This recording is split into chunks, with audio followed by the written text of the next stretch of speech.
కాసేపట్లో కడప జిల్లాలో పర్యటించబోతున్నారు డిప్యూటీ సీఎం పవన్ కళ్యాణ్. వైసీపీ నేతల దాడిలో గాయపడ్డ ఎంపీడీఓ జవహర్ బాబుని పరామర్శిస్తారు పవన్. అన్నమయ్య జిల్లా గాలివీడులో ఎంపీడీఓ జవహర్ బాబుపై దాడి చేశారు వైసీపీ నేతలు. ప్రస్తుతం కడప రిమ్స్ హాస్పిటల్లో చికిత్స పొందుతున్నారు జవహర్ బాబు. ఈ దాడి ఘటనపై సీరియస్ అయ్యారు డిప్యూటీ సీఎం. దాడి చేసిన వారిపై కఠిన చర్యలు తీసుకోవాలంటూ అధికారుల్ని ఆదేశించారు. మరికొద్దిసేపట్లో జవహర్ బాబుని పరామర్శించబోతున్నారు ఏపీ డిప్యూటీ సీఎం.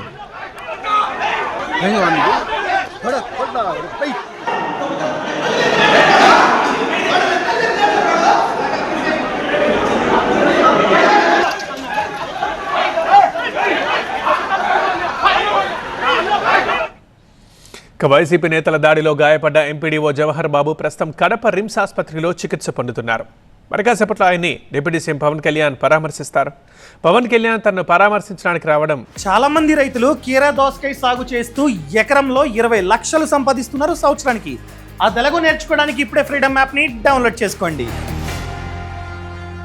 తనలాంటి ఎంతో మంది ప్రభుత్వ ఉద్యోగులకు భరోసా కల్పించినట్లేనంటున్నారు జవహర్ బాబు. అన్నమయ్య జిల్లా గాలివీడులో ఎంపీడీఓ జవహర్ బాబుపై దాడి చేశారు వైసీపీ నేతలు. ఈ దాడి ఘటనపై సీరియస్ అయిన పవన్ దాడి చేసిన వారిపై కఠిన చర్యలు తీసుకుంటామన్నారు. దీనికి సంబంధించి మరింత సమాచారం మా కరెస్పాండెంట్ సుధీర్ అందిస్తారు. సుధీర్, నిన్న ఎంపీడీఓ కార్యాలయంలో ఎంపీడీఓ జవహర్ బాబు మీద జరిగిన దాడికి సంబంధించి మనతో మాట్లాడడానికి ఎంపీడీఓ గారే ఉన్నారు. సార్ చెప్పండి, అసలు ఏం జరిగింది? నిన్న గొడవ ఎందుకు వచ్చింది? గొడవ పడడానికి గల కారణాలు ఏంటి? ఏం జరిగింది? నిన్న మధ్యాహ్నం 1 గంట ప్రాంతంలో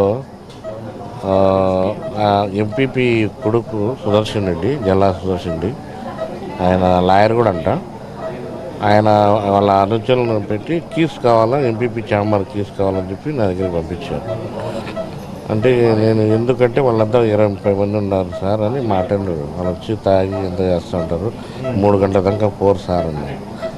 అట్లా అని సరే మేడం వస్తే ఇస్తామని చెప్పండి అని చెప్పి పంపించాను. మేడం వచ్చి రండి అంటే ఆయన ఆ మాట చెప్పి పంపించినాము లేదో మొత్తం అందరూ లోపలికి వచ్చేసింది. ఛాంబర్లో లోపలికి వచ్చి నోటికి వచ్చిన మాట్లాడిన మట్టుకు మేము కీసు మేము అడిగితే ఎవరు అనుకున్నావు అని ఎట్లంటే చెడ్డ మాటలు నోటికి మనం చెప్పలేను. అంత వరస్ట్ మాటలు మాట్లాడితే కుర్చీలు విసిరేస్తా. ఆయన నా దగ్గరకు వచ్చి కుర్చీలోనే కూర్చొని ఉన్నాను.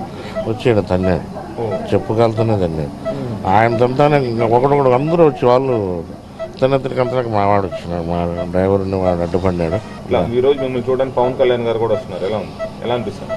సారు రావడం మంచి సంతోషమే. ఎందుకంటే నాకే కాదు, రాష్ట్రంలో ఉండే ఉద్యోగులకు కానీ అధికారులకు కానీ ఒక భరోసా ఇచ్చినట్టుంటుంది. ఆయన రావడం మంచిది.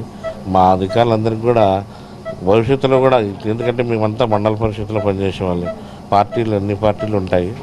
కానీ ఈ విధంగా భౌతిక దాడులు జరగకుండా ముందుగా సార్ మంచి నిర్ణయాలు తీసుకుంటారని ఆశిస్తున్నాను. ఇది ఎంపీపీ కొడుకు వచ్చి కావాలని చెప్పేసి తాళాలు అడిగారు. గతంలో కూడా అనేక సంఘటనలు జరిగినాయి. ఆ రూమ్లో వీళ్ళంతా ఫుడ్ తెచ్చుకుంటారు, అక్కడ తాగే ప్రయత్నం చేస్తారని చెప్పేసి అక్కడ సిబ్బంది కూడా చెప్పడంతో వారికి తాళాలు ఇవ్వలేదని చెప్పేసి చెప్తా ఉన్నారు. భౌతికంగా దాడులు జరగడం అనేది సహించలేకపోతున్నాము. ఇలాగే ఏ ప్రభుత్వ ఉద్యోగికైనా ఇలాగే జరిగితే చాలా ఇబ్బందికరమైన పరిణామాలు ఉంటాయి. కాబట్టి ఈరోజు పవన్ కళ్యాణ్ రాకను కూడా ఆహ్వానిస్తా ఉన్నాం. ప్రతి ఒక్క ప్రభుత్వ ఉద్యోగికి ఒక భరోసాలాగా భావిస్తున్నానని చెప్పేసి జవహర్ బాబు చెప్తా ఉన్నారు. Camera person Royce, Sudheer, TV9 Kadapa.